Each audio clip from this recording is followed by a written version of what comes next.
I am Ferdinand Marcos, and I am the President of the Republic of the Philippines.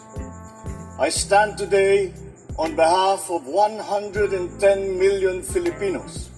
Hello people and hello universe, it's me again. Shoutout sa inyo mga kababayan. Hello sa mga Marcos Loyalists and supporters. Nakikita nyo guys yung mga bahay dyan sa likod. Napakaganda, di ba? O, tingnan nyo. Condominium. Grabe. Yan po ay sa Bataan. Balanga. Nandyan po ang Pangulong Marcos Jr. Pinangunahan niya mga kababayan ang pag-turn over ng every unit sa mga beneficiaries dyan po sa Balanga, Bataan. Sinabay niya po sa araw ng kagitingan, no? Na talaga naman na pumunta rin po siya doon sa BMMC sa veteran na medical center na nagbigay po siya ng 150,000 donation, no, para dyan sa hospital na yan ng mga veterans. Grabe, ang galing ni Pangulong Marcos Jr. noong April 9, 2024. So dahil dyan, binisita niya guys yung mga ibang location ng pagpapatayon pa ng mga bahay. Mayroong phase 1, phase 2, phase 3 yan eh. I think Bataan ang pinakamadaming pagpapatayuan ng pambansang pabahay ng pamahalaan.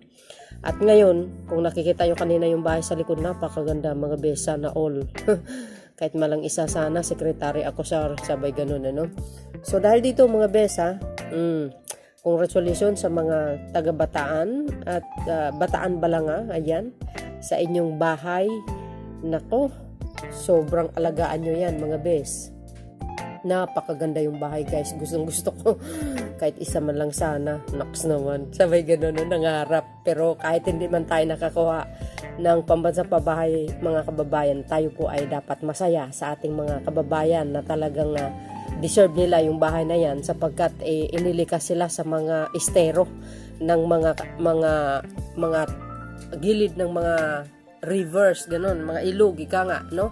So, dahil dito, talagang buong puso na nagpasalamat po ang mga opisyalis ng Bataan, gobernador, congressman, mayors, lahat. Nako, sa dami ba naman yan mga kababayan? Super, napakaswerte nila, no? So, dahil dito guys, tunghayan nyo po yung pag-turnover ni Pangulong Marcos Jr.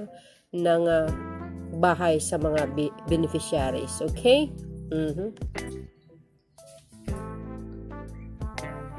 At ito po yung sa loob ng bahay, yung ganda.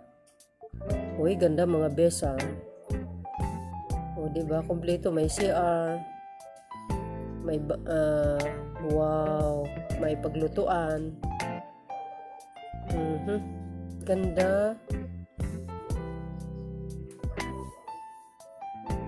No, nakikipag-selfie pa nakikipag-selfie siya sa Pangulo. Aroy! Si Pangulong Marcos Jr. wala pang apo. Dapat ito si Congressman Sandro mag-asawa na eh. Para mag-apo na ito si Pangulong Marcos, ano? Mahilig din sa batang makulit to, no? Ayan, swerte. Sana all, mga bes. Ay, nako. Sa loob, mga bes, ha? Napakaswerte. O, tingnan nyo. Oh, luwag sa loob din, no? Tama yun, 2 tao, no? 2 anak. Tapos, double deck. Wow, galing.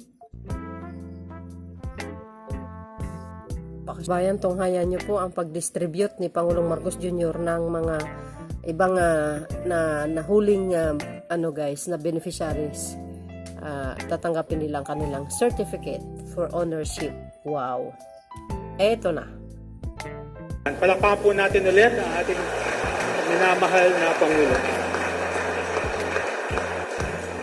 Isang mapagpalang pagbati din po sa lahat ng ating mga kasamang lingkod bayan, civic-oriented groups, at lalong-lalo na sa lahat ng ating mga beneficiaries. Nagpapasalamat po kami ng lubos sa lahat po ng naging pagtutulungan para po maisakatuparan ang napaka-importanteng at napakagandang housing project po na ito. Simula pa po sa pagplano ng city government sa panahon ng mayor si Gov. Joet, sa lahat po ng naging tulong ng provincial government and 2nd District under both Gov. and Kong Abet at Joet, sa DSUD at NHA lalo na po sa Central at Region 3 at developers na kasama po natin all this way at most of all sa Office of the President Ferdinand Bongbong Marcos Jr. Maraming salamat po muli. Palakpakan po natin silang lahat. Ang proyektong ito ay sumisimbolo sa matatag na pagtutulungan na nagbunga nitong matagumpay na NHA at 4PH o Pambansang Pabahay para sa Pilipino. Isang hakbang patungo sa lalong mas maunlad na bagong Pilipinas. Sa ating minamahal na beneficiaries, ang inyong bagong tahanan dito sa NHA 1 Bataan Village ay bunga ng pangarap at pangako na walang Pilipinong may iwan pagdating sa karapatang magkaroon ng disente at ligtas na pabahay. Inuna natin sa Phase 1 na 6 na building ang kaligtasan ng 216 na pamilyang nanirahan sa danger zones sa paligid ng Talisay River. Hindi lamang tahanan kundi isang kahanga-hangang pamayanan ang inyong maaasahan. Isang komunidad na sumasalamin sa ating pangarap na maging isang natatanging learning at family-oriented na smart university town at hangaring highest HDI or Human Development Index ng probinsya ng Bataan. Ang NHA 1 Bataan Village ay hindi lamang simpleng tirahan. Imbis na simpleng bahay, meron po tayo ngayon na tinatawag nating imbis na social ay social na condominium unit at building na higit ang ligtas po sa mga baha at sakuna. And kitang-kita po natin, napakaganda ng ginawang mga housing buildings and units. Kaya palakpakan po natin ulit ang NHA, ang Pangulo at ang DSUD. Ito ay isang buhay na komunidad na may mga kompletong pasilidad mula sa covered court, daycare at community center, unang 16 classroom integrated school building, market, simbahan, security, office. Titiyak natin ang kaunlaran hindi lamang ng bawat pamilya, kundi pati na rin ng buong pamayanan. Nakalatag din ang health center para sa inyong mga pangangailangang pangkalusugan, kasama ang Kaanib Initiative para sa gulayan dito sa ating barangay at community. Ang ating barangay learning hub na lalagyan ng mga makabagong computers, high-speed internet, aircon, printer ay patuloy na tutulong sa ICT education ng ating mga kabataan at para sa lahat. Kagaya ng ginawa po natin sa 57 pa na ibang mga barangay dito po sa Balanga City. Ayos na rin po ang plano para mas maiksi na bagong daan papuntang Roman Highway at Walter Mart na ilang daang metro lang po ang magiging layo at kayang-kaya pong lakarin. Sa ating mga minamahal na beneficiaries, sama-sama tayong magtulungan upang mapanatiling maayos at maunlad ang NHA 1 Bataan Village. Asahan ninyo na kami po sa City Government ng Balanga, kasama ang ating mahal na Vice Mayor, Sangguniang Panglungsod, ang mga kagawaran ay buong puso na paghahandog ng isang bagong buhay na kahanga-hanga para sa bawat pamilya rito sa Balanga. At sa ilalim po ng gabay at inspirasyon ng programang Bagong Pilipinas at 4PH ng ating pinakaminamahal na President Marcos, pinagmamalaki po natin ihayag na handa na po ang mga karagdagang lupain para po sa mga susunod na yugto ng mga pabahay sa ating lungsod. Wow. Nandyan po of course ang ating 2.4 hectares na Phase 2. Dito po mismo sa ating site ngayon. Oh, narinig nyo? Meron pong available na 1.7 hektaryang lupa sa may San Jose, Kataning. Also na 300 metro lang po ang magiging layo sa palengke. Wow, grabe. At meron pa pong 3.4 hektaryang espasyo malapit sa 4 lanes na 700 metro lamang po ang layo sa ating central terminal. Yehey, congratulations Sa tulong po ng ating pinakaminamahal na Presidente Marcos, sa ating District Secretary Jerry Acusar, ating NHA GM Joe Bentay, at ang lahat ng ating mga kapwa lingkod bayan, ang mga karagdagang proyektong ito ay magbubukas ng pinto para po sa libong-libo pang mga pamilyang Balanggenyo at Bataenyo na magkakaroon ng maayos, ligtas at kanilang mga sariling tahanan. Yay! Muli, maraming salamat po sa pakiisa at suporta ng bawat isa na nandito, lalong-lalo na po kay President Marcos na sa kanyang presensya ngayon ay pinapakita niya ang kanyang matinding pagmamahal sa bawat isa po sa ating Balanggenyo, Bataenyo at mamamayang Pilipino.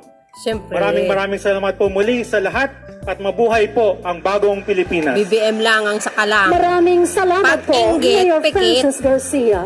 At sa puntong ito, ating tawagin Congratulations sa mga taga-Bataan at of course, guys, ang taga-Balanggen, Congressman Albert S. Garcia Congratulations sa para sa inyo kanyang lahat talaga. mensahe. Sana all may bahay.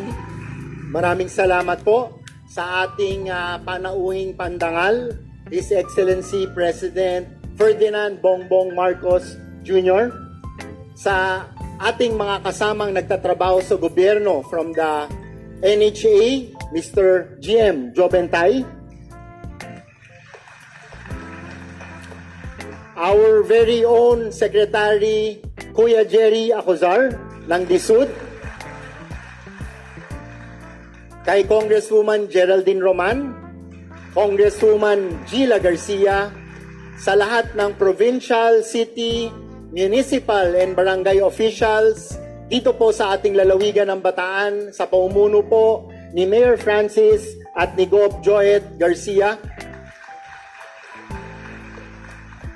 Lalong-lalo na po sa ating mga beneficiaries na tatanggap po ng hindi socialized housing program ng gobyerno, pero sinabi nga kanina ng ating Pangulo, social housing program para po sa inyong lahat. So, Ganda kasi yung bahay. magandang umaga po sa inyong lahat. Ganda, grabe. Mr. President, maraming salamat po sa inyong muling pagbabalik dito po sa lalawigan ng Bataan. Kaya po kami overdressed ngayong umaga dahil kanina po maaga nandun po kami sa dambana ng Kagitingan, sa tuktok ng Mount Samat, at pinangunahan po ng ating presidente ang pagbibigay pugay sa tapang ng ating mga veterano nung lumaban nung World War II at sa lahat po ng ating mga veterano. Kaya maraming salamat po sa inyong pagbabalik, at ngayon naman po ay sasaksihan ng ating Pangulo ang turnover ng ating mga social housing units Yeah. para po sa ating mga beneficiaries na nakatira sa mga danger zone ng Talisay River mula po sa barangay Talisay at barangay Bagong Bayan. Wow. Dito po ay magiging ligtas na po ang ating beneficiaries, at katulad po ng sinabi kanina ni Mayor Francis, kukumpletuhin po natin ang lahat ng pasilidad, lahat ng amenities mula sa health center, eskwelahan, Yes. mga bagong daan, covered courts, daycare centers, at iba-iba pa pong facility para maging isang kumpletong, masaya, maginhawa at ligtas na komunidad sa ilalim ng housing program ng ating Pangulo at ng National Housing Authority. Wow. Kaya congratulations po sa inyong lahat. And sana po, pagyamanin po natin ito, pagtulong-tulungan natin. Huwag natin sayangin itong pagkakataon na ibinigay sa atin ng ating pamahalaan para magkaroon ng magandang tahanan at magandang buhay. Kaya sana maging mabuting kapitbahay po tayo, mabuting kapwa Balanggenyo at mamamayan ng ating lalawigan, nang sa ganon sa ating pagtutulong-tulong gumanda at umunlad ang ating buhay. At gusto ko pong samantalayin ang pagkakataon ito dahil nandito ang ating Pangulo upang pasalamatan siya dahil yung matagal na nating pangarap na tulay na magdudugtong ng lalawigan ng Bataan sa probinsya ng Cavite, ng Region 3 at ng Mega Region 4 Interlink yun ay matutuloy na po. Yeah! Uy. Yan na. Bataan, Cavite, Bilang Interlink. ating presidente at chairman ng NEDA board, inaprubahan na po nila ang budget na $4 billion at pinablish na po yung bidding Yeah! nitong tulay. Kaya hindi po ako nagdududa na sa mga susunod na buwan ay makakapiling muli natin ang ating Pangulo para sa groundbreaking Yeah. nitong tulay na sisimulan po dito sa lalawigan ng Bataan. Oh, yan ba walang This project? will be the Agay. solution to the heavy congestion ng traffic ng Metro Manila dahil sa south side of Metro Manila ay magkakaroon na po ng malaking infrastructure project.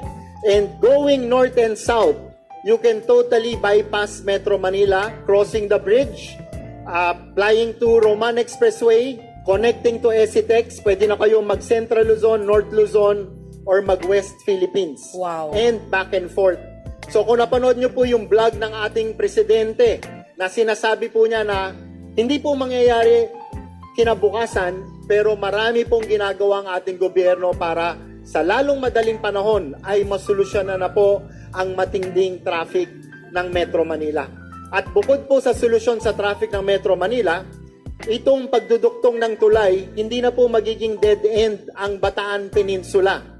Maraming mamumuhunan, yung mga iniimbita ng ating Pangulo kapag siya po ay may foreign trip na mag-invest dito po sa ating bayan.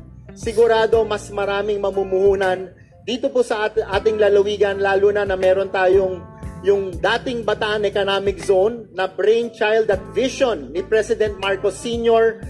na ngayon po ay Freeport area of Bataan na pinagpapatuloy po natin with the support of our President. Wow. Siguradong maraming papasok. Kaya sa ating mga kababayan, hindi lamang po tahanan ang ibibigay sa inyo ng ating pamahalaan kung hindi magagandang trabaho para sa atin at sa ating mga anak. Wow. Kaya with that, marami pong migration na nangyayari and together with Secretary Acosar, pinaplano na po natin ang marami pang 4PH housing program na gagawan po natin dito sa province of Bataan. Nang sa ganon, ang ating mga kababayan at ang ating mga workers, mga empleyado na nanggagaling po sa iba't ibang dako ng ating bansa ay magkaroon ng magandang tahanan at magandang trabaho dito sa ating lalawigan ng Bataan. So, congratulations sa ating beneficiaries at maraming salamat po, Mr. President. Yeah. Maraming salamat po, Congressman Albert Garcia. Yan ba walang Ang project? susunod na magbibigay ng kanyang Grabe, mensahe, ating tawagin Ganda ng ang bahay. ama ng lalawigan ng Bataan, Governor Jose Enrique Joel S. Garcia III. Maraming salamat po sa ngalan ng ating pong pamalaang panlalawigan, kay Vice Governor Chris, ang ating pong mga bukal, syempre mula po sa ating mga kinatawan, ang ating pong mga city officials sa panguna ni Mayor Francis, at higit po sa lahat, mula po sa ating mga kababayan dito po sa lungsod ng Balanga, lalo ng ating pong mga homeowners. Muli po, Mr. President, maligayang pagdating dito po sa lungsod ng Balanga, lalawigan ng Bataan. Palakpakan po natin muli ang ating Pangulo. Mr. President, dalawa lang pong pasasalamat ang aking pong nais na ihatid sa inyo. Una-una, pasasalamat dahil ang napili nyo po na kalihim ng isa pong napakahalagang departamento, walang iba po kundi ang aming kababayan, Secretary Jerry Acosar, na siya po talaga ang patuloy na nag-iisip ng iba't iba pong mga tulong na pwede pong maibigay dito po sa aming lalawigan. Alam niyo po, Mr. President, nauna pa si Secretary Jerry tumawag sa amin para mag-follow up at talagang sinupin kung ano man po yung mga pangangailangan upang maging maayos ang lahat ng mga One Bataan Village, ang lahat po ng ating housing projects dito po sa ating Masisipag lalawigan. ang mga Kaya sekretary muli po, ni Mr. Pangulong President, Marcos. maraming salamat po sa paghirang kay Secretary Jerry bilang kalihim ng DSUD. Pangalawa, pasasalamat po dahil buong buo po ang inyong suporta para po sa ating 4PH housing program. May target po tayo na very ambitious but workable. 6 million houses dito lamang po sa aming probinsya. Siguro ho sa ngayon umaabot na ng mahigit 60,000 ang ating pong housing backlog. Wow. Kaya po ito po sa tulong ninyo, sa tulong po ng ating kalihim ng buong DSUD family, nandito po si GM Joe Bentay, ay mapupunuho natin ito pong ating kakulangan sa lalong darating sa madaling panahon nang sa ganun po makatulong sa lahat po ng ating mga kababayan. At gusto ko rin po ibalita na dahil po itong mga ating homeowners ngayon or ating mga beneficiaries sila po yung dating nakatira dito po sa may Bagong Bayan, sa Talisay, nasa danger zone, malapit po sa nasa tabing ilog po. Kaya po sila yung ating pinrioritize Galing nang sa naman. ganun ay maging ligtas ang bawat isa, lalo na pagdating po ng kalamidad at magkaroon po ng mas maayos na pamumuhay. Mr. President, sigurado na alala pa ho ng ating mga kababayan nung sila po ay unang kinausap ng ating pong lokal na pamahalaan na kinakailangan pong lumipat. Sila po ay nag-iiyakan. Naalala nyo ba yung kayo po ay nag-iiyakan? Nandun po tayo sa grandstand ng Bagong Bayan. Nakikiusap kung pwedeng hindi po lumipat. Pero siguro ngayon, malamang umiiyak din po. Pero sa tuwa, hopefully, dahil po maayos, kompleto pagdating sa mga pasilidad.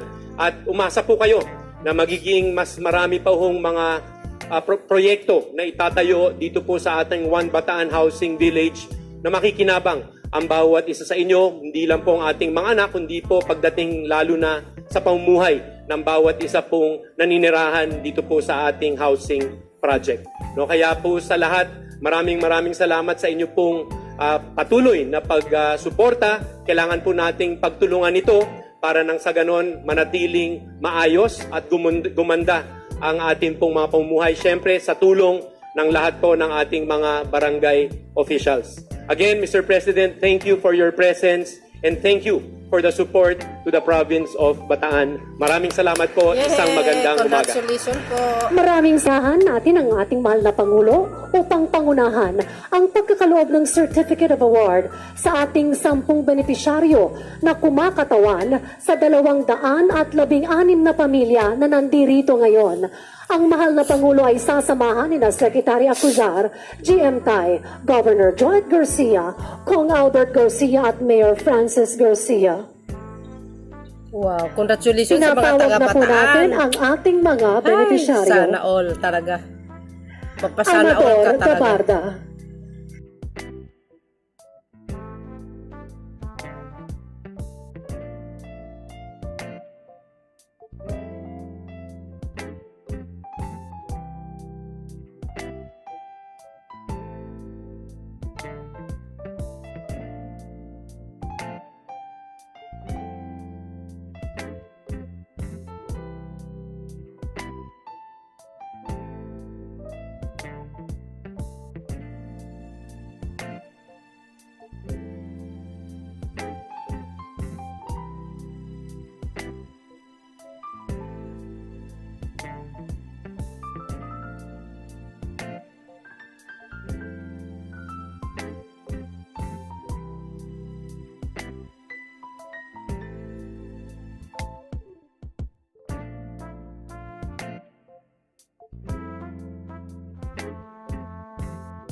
Maraming salamat sa ating DSUD Secretary Jerry Acuzar. Please take your seat. Ang NHA General Manager na siyang namahala dito sa proyektong ito, GM Jobentay. Andito rin po ang ating kasama sa House of Representatives at sa matagal na. Ayoko nang sabihin lahat ng pinagsamahan natin. Makakala tayo mga edad natin. Bataan na 2nd District Representative Albert Raymond Garcia. At ang ama ng probinsya ng Bataan, the Province of Bataan Governor Jose Enrique Garcia III. Ang ating alkalde, Mayor Francis Anthony Garcia. At ang pinakamahalaga na bisita natin dito ngayon ang mga beneficiaries ng Low-Rise Housing Project, NHA Balanga City Low-Rise Housing Project. Wow. my fellow workers in government, other distinguished guests, ladies and gentlemen, magandang umaga po sa inyong lahat. Maraming salamat sa inyong mainit sa pagtanggap. Hindi lang na sa init talaga naman, pero ngunit napakainit ng pagtanggap ninyo sa akin dito sa Balanga City, Bataan. Nagagalak ako na personal na masaksihan ang pamamahagi ng 216 na pabahay sa ating mga benepisyaryo. Para sa kaalaman ng lahat, ang NHA Balanga City Low Rise Housing Project ay bahagi ng ating patuloy na pagsisikap upang bigyan ng maayos na tahanan ang bawat mamamayang Pilipino. Ang mga low-rise buildings na ito ay tinayo gamit ang mga makabagong teknolohiya. Kaya naman, ang bawat pamilyang maninirahan dito ay makakatiyak sa tibay at katatagan nito. At pinag-uusapan natin yung low-rise ay yung susunod natin na gagawin. Ito, 3 stories ito. Ang susunod gagawin 5 na. So, mid-rise na yun. Ang tawag dyan. Para makarami tayo. Isa sa mga pangunahing pangangailangan ng bawat pamilya ang magkaroon ng sariling tahanan. Ito marahil ang pinakamahalaga, lalo na para sa mga kababayan nating nakatira sa mga mapanganib na lugar. Bahagi ng katungkulan natin na mailikas sila muna sa delikadong lugar tulad ng mga daluyan ng ilog. Nagsikap po ang gobyerno na mabigyan sila ng maayos at ligtas na tahanan na matatawag nilang sarili. Ang mga benepisyaryo natin ngayon dito sa Balanga ay inilikas natin mula sa kahabaan ng ilog ng Talisay. Sa loob ng maraming taon, umarap kayo sa peligrong dala ng pagtira sa tabi ng ilog. Kaya narito tayo upang bigyan ng lunas ang kanilang suliranin. Kayo ngayon ay maninirahan sa sariling bahay na ligtas, de kalidad at komportable. Ngayon pa lamang po ay binabati ko na ang ating mga benepisyaryo ng congratulations sa pagsisimula ng panibagong yugto ng inyong buhay. Ito pong pabahay ay handog ng pamahalaan para sa inyong pamilya. Mahalin at ingatan natin ito mabuti upang magsilbi itong pundasyon ng inyong mga pangarap at magagandang kinabukasan. Naway inyo rin pagyamanin ang komunidad dito upang sabay-sabay kayong umuunlad at gumiginhawa. Narito ang inyong pamahalaan, lalong-lalo na ang lokal na pamahalaan ng Balanga, ang panlalawigang pamahalaan ng Bataan upang gabayan kayo sa lahat ng oras. Makakaasa rin po kayo na lahat ng sambayan ng Pilipinas sa ilalim ng pambansang pabahay para sa Filipino Housing Program o yung tinatawag naming 4PH program, patuloy ang pagpupursige ng pamahalaan upang mabigyan ng maayos na tahanan ang ating mga kababayan. Ngunit ito talaga, alam nyo po, nung kahapon galing po ako sa Bacolod at kami naman na may yung mga agrarian reform beneficiaries. At nabanggit ko ron, sinabi ko sa lahat ng katungkulan ko bilang Pangulo, yan na daw, sabi ko yan na yata ang isa sa paborito kong katungkulan dahil sa tagal na nag-antay ng ating mga agrarian reform beneficiaries, sa wakas ay nag-antay sila 30 taon. Sa wakas ay nabigyan na sila ng titulo. Ngayon, idadagdag ko na rin na isa sa pinakapaborito kong katungkulan ay dumating dito sa ganitong klaseng mga proyekto upang masasabi natin na ang pamahalaan ay talagang nagbibigay ng serbisyo sa taong bayan sa pamamagitan ng ganitong klaseng mga pabahay, hindi lamang dito sa Bataan, kung hindi sa buong Pilipinas. Ganyan sa kagaling. Sa pangunguna ni Talino, Secretary Jerry Acusar at ang GM ng NHA, Joe Bentay, tiyak naman ako na makakamit natin ang mga layunin natin. Marami pa tayong ipapatayong bahay, kaya inaasahan ko ang inyong patuloy na suporta at pagsusumikap. Muli, pinabati ko ang ating mga benepisyaryo at hangad ko ang ikauunlad ng inyong pamumuhay. Sama-sama tayong tumungo sa isang maliwanag at masaganang bagong Pilipinas. Maraming salamat po at mabuhay po kayong lahat. Ipakita ko lang mga kababayan yung highlights, yung bahay. Nakita nyo yan, oh. See? Ang galing, oh. Ang ganda ng bahay. One Bataan Village. Ay, galing talaga ng bahay, mga bes. Ayan sila, oh. Ganda ng sa loob, mga kababayan. Condominium kaya yan, no? Oh. Oh, naku, mga kababayan, ang ganda ng bahay. Oh, diba? Ang ganda ng bahay, oh. Wow. Super ganda, mga bes. Diyan yan sa Bataan. Oh, see? But anyway guys, maraming salamat sa inyong panonood. Don't forget to like, hit the button bell para lagi kayong updates. Well. Pag inggit, pikit. Bakit? Nga. Lahat ng DDS taga Bataan, makikinabang for sure. Okay?